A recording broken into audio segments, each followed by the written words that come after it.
자, 우리 옆에 분에게 인사합시다. 만나서 반갑습니다. 자, 옆에 분을 바라보면서 한 번 더 큰 소리로 이 복음의 시작은 사랑입니다. 이 영국의 예술 평론가인 존 러스킨 사람이라는 이분은 이런 말을 했습니다. 사람의 인생은 흘러가는 것이 아니라 채워지는 것이다. 우리는 하루하루를 보내는 것이 아니라 내가 가진 무엇으로 채워가는 것이다 라고 이야기했습니다. 이 보편적으로 사람들은 인생은 그냥 흘러간다라고 생각하지만 이 존 러스킨은 인생은 흘러가는 것이 아니라 내가 가진 그 무엇으로 채워가는 것이 진짜 인생이다라고 이야기했습니다. 그래서 우리는 내 인생에 어떤 것들로 채워가야 할지를 고민하며 살게 되는 것이죠. 여러분, 우리가 인생을 살아가면서 느끼는 것이 무엇이 있습니까? 정말 이 시간이 얼마나 이렇게 빨리 지나가는지, 세월이 언제 이렇게까지 흘러왔는지, 정말 눈 깜짝할 사이에 지금 우리가 이 자리에 있지 않습니까? 우리 청년들 50이라는 나이가 여러분 오겠습니까? 상상이 안 되잖아요. 저도 40대, 50대 정말 상상을 하지 못했습니다. 그런데 왔어요. 제가 지금 60세를 생각해 보니까 정말 상상을 할 수가 없습니다. 우리 어르신들은 이런 말을 하시면 꼭 인상이 또 그대로 그려집니다. 50, 60 금방입니다. 금방 옵니다. 우리의 표정은 다 그렇지 않습니까? 그것이 맞아요. 그것이 정답입니다. 여러분의 삶은 어떻습니까? 여러분, 무엇으로 여러분의 삶을 채워가고 있습니까? 사실 그 무엇이라는 것조차 우리가 사실은 찾기가 굉장히 힘든 것이 현실입니다. 아무리 내가 원하는 것으로 나의 삶을 채운다 할지라도 그것으로 내 인생을 만족할 수가 없습니다. 왜냐하면 내가 원하는 것을 내 인생에 채워봤습니다. 그런데 그 기쁨은 잠시였습니다. 그리고 채워보았지만 그것이 나를 나되게 하지 못하는 경우를 우리가 많이 경험해 보았기 때문입니다. 그래서 우리는 내 인생에 무엇을 채워야 하는지 고민하지 않을 수가 없고, 그리고 늘 궁금해하며 인생을 살아가고 있습니다. 여러분, 이 교회다움이라는 이 말에 대해서 어떻게 생각하십니까? 예수님을 믿지 않는 사람들, 교회를 전혀 모르는 사람들은 이 교회를 과연 어떻게 생각할까요? 우리는 이 교회다움이라는 것을 이야기할 때 예수님의 가르침을 따라 사는 것이라고 정의할 수가 있습니다. 그런데 여러분, 지금 세상의 사람들이 바라보는 교회의 모습은 어떨까요? 세상 사람은 마치 우리의 심장을 찌르듯이 질문합니다.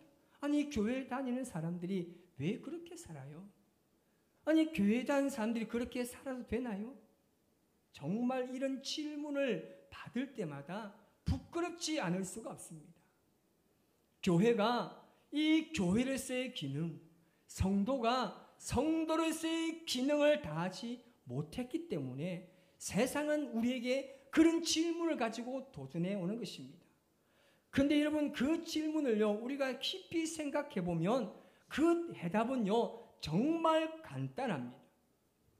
뭐냐면 예수님을 나의 구주로 고백하고 살아가는 사람들이, 그리고 그 교회 공동체가 예수님을 기쁘게 하기보다는 내 삶에 나 자신을 기쁘게 하는 것을 우선순위에 두고 있기 때문에 그렇습니다.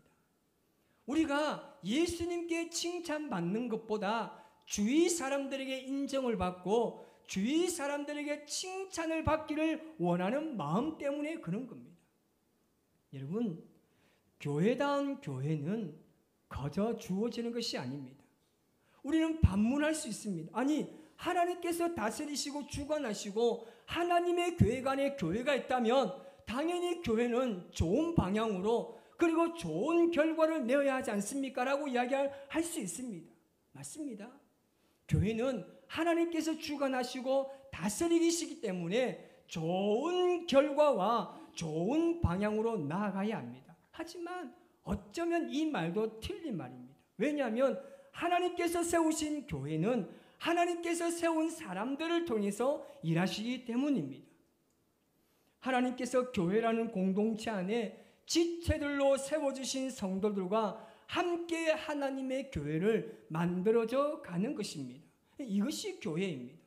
그래서 여러분, 교회는요, 이 교회다움이란 뭐냐면 우리의 만족과 우리의 기대가 아니라 하나님의 비전과 하나님의 마음으로 지어지는 것이 참된 교회다움인 겁니다.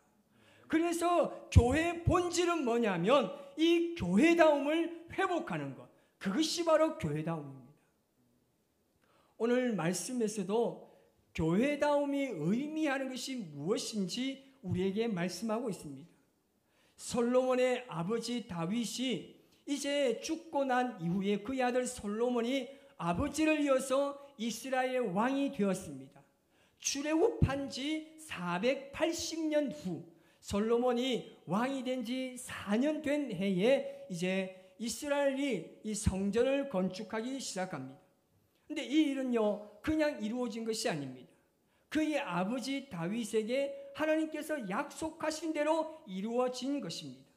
여러분, 이스라엘 백성들에게는 이 성전이 얼마나 큰 의미를 가지고 있었습니까? 이스라엘 백성들은 성전에 굉장한 의미를 두고 있습니다. 왜냐하면 하나님께서 성막에서 너희를 만날 것이고 내가 너희와 함께 대화할 것이라고 약속하셨기 때문에 이스라엘 백성들의 성전은 굉장히 큰 의미가 있습니다. 그런데 지금 이 열왕기서를 쓰고 있는 시점이 어디에 있습니까? 언제입니까? 포로기 시대입니다. 그러니까 과거의 역사를 돌아보면서 무엇이 잘못되었는가 살펴보니까 이 포로기의 이스라엘 백성들은 늘 생각해 왔던 겁니다. 왜냐하면 하나님의 성전이 있는 이 예루살렘이 왜 망해야 하는가 합니다. 왜 하나님의 성전이 있는 이 예루살렘이 망해야 되는지에 대한 의문을 가지고 있었습니다. 그 질문에 대한 답변이 바로 오늘 본문의 말씀입니다. 하나님께서 성전 이 외부의 공사를 마치고 난 이후에 솔로몬에게 나타나셔서 이 말씀을 하신 겁니다. 그리고 하나님께서 이 성전의 내부 공사가 시작되기 전에 이 성전에 가장 필요한 것이 무엇인지 솔로몬에게 다시 상기시켜주고 있습니다. 오늘 본문 12절 말씀을 다 같이 한번 읽어보도록 하겠습니다. 12절입니다. 내가 지금 이 성전을 건축하니 만일 내 법도를 따르며 내 율례를 행하며 내 모든 계명을 지켜 그대로 행하면 내가 내 아버지 다윗에게 한 말을 내게 확실히 이룰 것이요. 아멘. 여러분, 성전에 가장 필요한 것은 뭐라고요? 여러분, 건물의 화려함이 아니라는 겁니다. 성도들의 삶입니다. 이스라엘 백성들이 어떻게 신앙생활을 하고 있느냐가 하나님께서 보시는 포인트였습니다.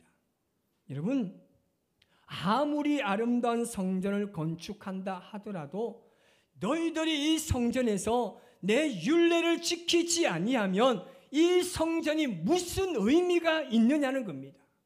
요한복음 2장 19절 보면 예수님께서 성전을 청결하게 하신 사건이 나옵니다. 예수님께서 예루살렘 성전에 입성하셨을 때 그 성전 안에는 장사하는 사람들로 넘쳐났습니다. 장사하는 사람들의 소리가 막 울려 퍼졌습니다. 그때 하나님께서 그 모든 사람을 다 쫓아냈습니다. 그리고 뭐라고 말씀하십니까? 이 성전을 헐라라고 이야기합니다. 더 이상 이 성전은 하나님이 임재하시는 성전이 아니라는 거예요.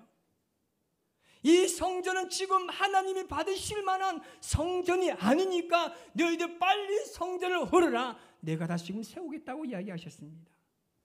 여러분, 이 성전을 채워가는 하나님의 백성들인 너희들이 율례와 법도를 지켜 행하면 내가 너의 부모 세대 다윗에게 약속한 그 모든 것을 내 자손에게 이루겠다고 말씀하신 것입니다. 그래서 하나님께서 세우신 성전의 기능이 완전히 상실한 그 백성들에게 하신 말씀이 뭐라고요? 이제는 거기에 관심을 가지지 말라는 거예요. 너희들이 성전 건물에만 집중하지 말라고 말씀하십니다. 그 안에 채워져야 할 너희들의 삶을 중요하게 여기라고 말씀하고 있는 것입니다. 이것이 진정한 교회다움이기 때문입니다. 여러분, 사람들은요, 이 보이는 성전, 이 외향적인 요소에만 집중하는 경향이 있습니다. 그러다 보니까 성전에서 해야 할 일을요, 잊어버리는 거예요. 온전한 하나님의 성전을 채워가는 것은요, 성도의 삶이라고 말씀하고 있습니다. 이것이 하나님께서 원하시는 성전의 기준입니다. 건물의 화려함이나 온갖 보석들로 가득 채워진, 그리고 그것들로 장식한 것보다 하나님의 말씀에 순종하는 너희들이 이곳에서 기도하고 예배하는, 그것이 진짜 교회라는 것입니다. 오늘 이 말씀은요, 우리에게 그대로 적용되는 원리입니다. 아무리 유창한 언변과 신앙적인 모습이 있다고 하더라도 그 교회의 백성들이 순종하지 않으면 그 신앙은요, 껍데기에 불과한 것입니다. 우리의 신앙이 건물이나 어떤 외형적인 종교 시설을 바라보면서 자랑하는 것은요, 잘못된 것입니다. 오늘날 그리스도인들 중에 나는 정말 이 큰 교회 다닌다고, 우리에게 건물은 엄청 크고 정말 화려하게 장식되어 있고 최신식으로 되어 있다고 떠들고 자랑하고 마치 그것이 자신의 정체성이냐 잘하는 그 사람들요, 하나님이 기뻐하지 않습니다. 하나님은 여러분 절대 그런 것을 기뻐하지 않아요. 아주 수준 낮은 신앙의 모습인 것이죠. 우리가 매스컴에서 자주 보는 사건이 있지 않습니까? 아무리 비싼 외제 자동차를 타고 온갖 명품으로 온몸을 휘감고 있으면 뭐합니까? 갑질하는 사람들 얼마나 많이 봤습니까? 그것처럼 추잡하고 질 떨어지는 모습이 어디 있습니까? 차라리 죽도 자아가서 몸빼바지 하나 사입어도 그 마음이 하나님의 말씀으로 가득 차 있으면 그 어떤 명품보다 명품이 되는 여러분을 주님의 이름으로 축복합니다. 하나님께서 오늘 솔로몬에게 말씀하시고 하시는 건 무엇입니까? 하나님께서 기뻐하는 성전은 이스라엘 백성들이 말씀을 따라 행하는 것입니다. 이것이 주님께서 말씀하는 것은 뭡니까? 너의 몸이 하나님의 거룩한 성전이다. 하나님은 그렇게 해서 이 말씀을 하신 거예요. 너희가 이 성전의 화려함보다는 너희가 정말 가난하게 살고 힘들게 살지라도 하나님의 말씀이라면 생명같이 여기고 사는 것, 그것이 너희를 성전되게 한다고 말씀하고 있는 것입니다. 우리나라 초기 한국교회 이 성전을 건축할 때 있었던 이야기입니다. 어려운 시절에 십시일반 모아서 성전을 짓고 있는데 이 성전을 채 짓기도 전에 이제 잔고가 바닥이 나고 더 이상 대출도 받을 형편이 되지 않는 교회가 있었습니다.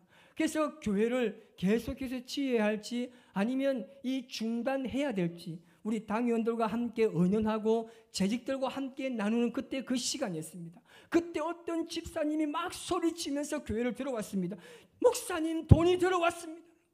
미국에서 수만 불의 돈이 지금 통장에 입금되었다는 거예요. 목사님과 성도들은 하나님께서 보내신 돈이라고 확신하면서 환호성을 지으며 교회는 금세 축제 분위기가 되었습니다. 교회 건축은 일사천리로 진행되었고 넉넉하게 들어온 돈 때문에 처음에 예상했던 것보다 훨씬 근사한 예배당이 지어졌습니다. 등은 일반 전동에서 할로겐 등으로 바뀌었고 벽은 그냥 벽돌 쌓아가지고 페인트 칠하려고 했는데 아주 따스한 분위기로 이 도배를 새롭게 하고 천으로 막 덮었습니다. 분명 그 돈은 미국의 한 부자가 재산의 일부를 헌금했을 것이라는 소문이 교회에 돌기 시작했습니다. 돈을 받은 후에 그들은 이름 없는 그 독지가를 위해서 잠시 기도했습니다. 교회는 더 아름다워졌고 사람들의 마음은 붕 떴습니다. 미국의 부자가 보낸 돈은 남김없이 다 사용되어졌고 과다 싶을 정도로 예배당은 고급스러운 자재로 넘쳐났습니다. 입당 예배를 하던 날 온 성도가 덩실덩실 춤을 추면서 하나님 앞에 예배합니다. 모든 것이 하나님의 은혜라고 목사님은 생각했습니다. 그날 오후에 목사님 방으로 장로님 한 분이 들어오셨는데 얼굴이 굉장히 어두웠습니다. 입당 예배를 성황리에 마친 후에라서 이 장로님의 어두운 얼굴이 목사님이 굉장히 이 걱정이 됐던 거예요. 그래서 목사님이 그 마음이 걸려서 물어본 거예요. 장로님, 무슨 일이 있습니까? 왜 얼굴이 좋지 않습니까? 라고 질문합니다. 장로님은 한참 뜸을 들이다가 말씀합니다. 목사님, 그 돈 있잖아요. 우리가 성전 건축을 못하고 있을 때 많은 돈이 들어왔던 그 돈 있지 않습니까? 예, 장로님, 하나님께서 보내셔서 우리 건축을 잘 했잖아요. 입당 예배도 잘 드렸잖아요. 장로님 이야기합니다. 그 돈의 출처를 알았습니다.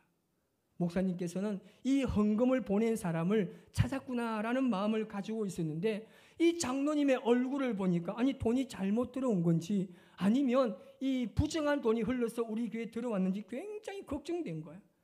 목사님이 묻습니다. 아니 장로님, 돈의 출처가 어딥니까? 말씀 좀 해보세요 하니까 장로님이 고개를 숙이고 말씀을 한참 동안 하시지 않다가 입을 떼십니다.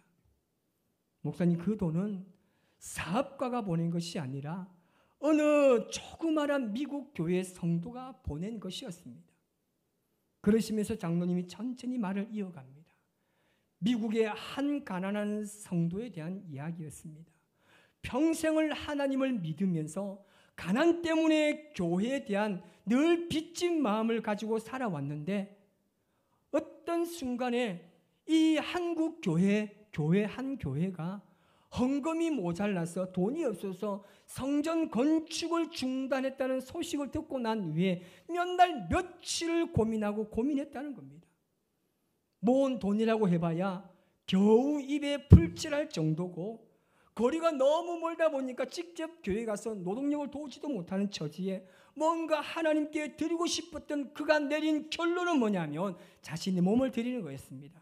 그래서 그 성도가 자신의 한쪽 눈을 팔았다는 겁니다. 자신의 한쪽 눈을 팔아가지고 그것을 교회에 보낸 겁니다. 하나님의 집을 지으라고 말입니다. 그 귀한 돈을 우리는 폼나게 전등을 달고 육중한 강대상을 올리고 색깔 좋은 커튼으로 우리가 써버렸습니다. 두 사람은 한참 동안 아무 말을 할 수 없었습니다. 목사님은 충격에 빠졌습니다. 목사님께서 말씀하십니다. 장로님, 우리가 참으로 부끄러운 일을 했습니다. 우리는 모든 것을 하나님의 은혜를 너무나 가볍게 여겼습니다. 하나님의 그 큰 은혜도 성도의 뜨거운 열정도 우리가 너무나 가볍게 여겼습니다. 우리가 지어야 할 것은 예배당 건물이 아니라 우리 마음의 성전이었습니다. 목사님과 장로님은 기도하며 펑펑 우시면서 평생을 두고 이 일을 잊지 않겠노라고 결심하게 됩니다. 한국교회 초기에 실제로 있었던 이야기입니다. 어떤 사람은 자신의 몸의 일부를 들이면서 성전을 채우는데 또 어떤 사람은 그 몸으로 화려한 성전을 지었다고 먹고 마시며 축제한 거예요. 여러분, 정말 교회에 필요한 것이 무엇입니까? 교회는 돈으로 지어지는 것이 아닙니다.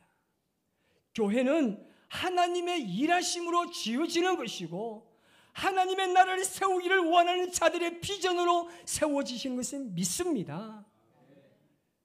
결론의 말씀으로 이 이야기를 들려주고 싶습니다.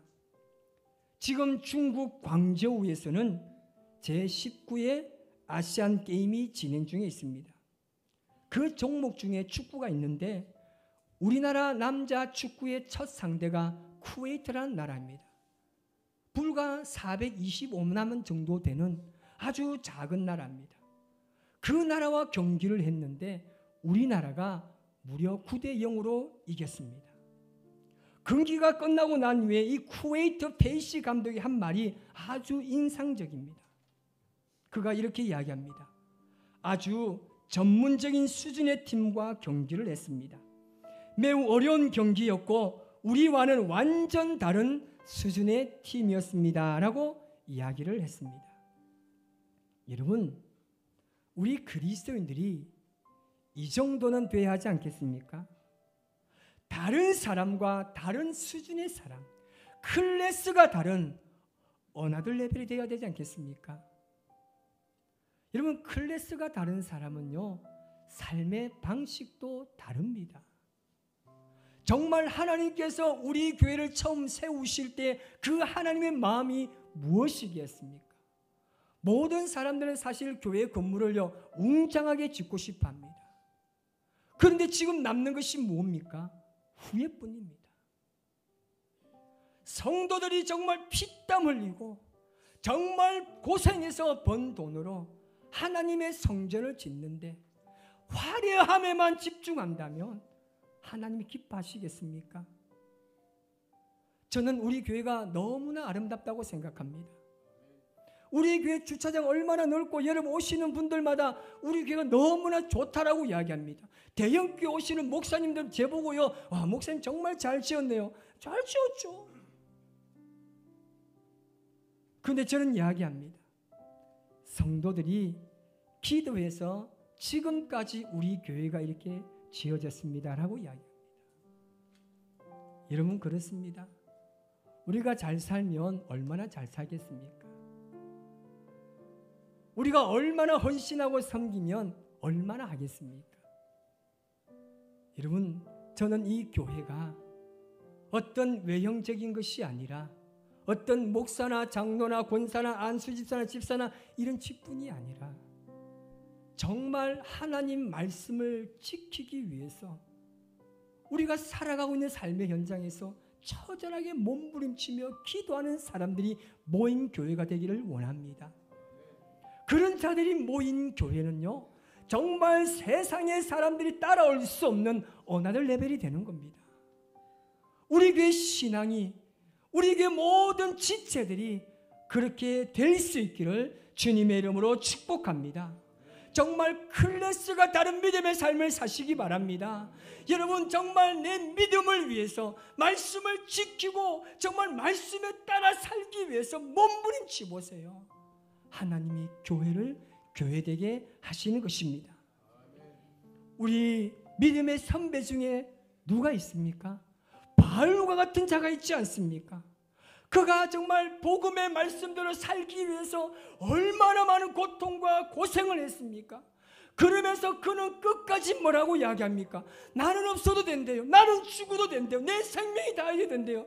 나는 하나님 앞에 말씀을 따라 사는 것, 그것이 목적이라고 말합니다. 그러면서 그가 그렇게 고백하고 있습니다. 이제 내가 주라도 주 위에 살고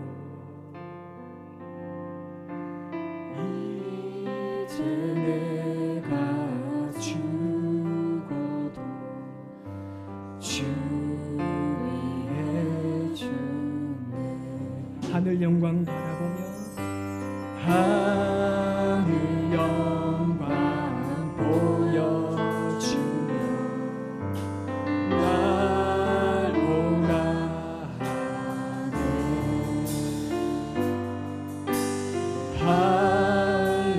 할렐루야 찬송. 우리 모두의 고백이 되기를 소망합니다. 그러므로 나는 사나 죽으나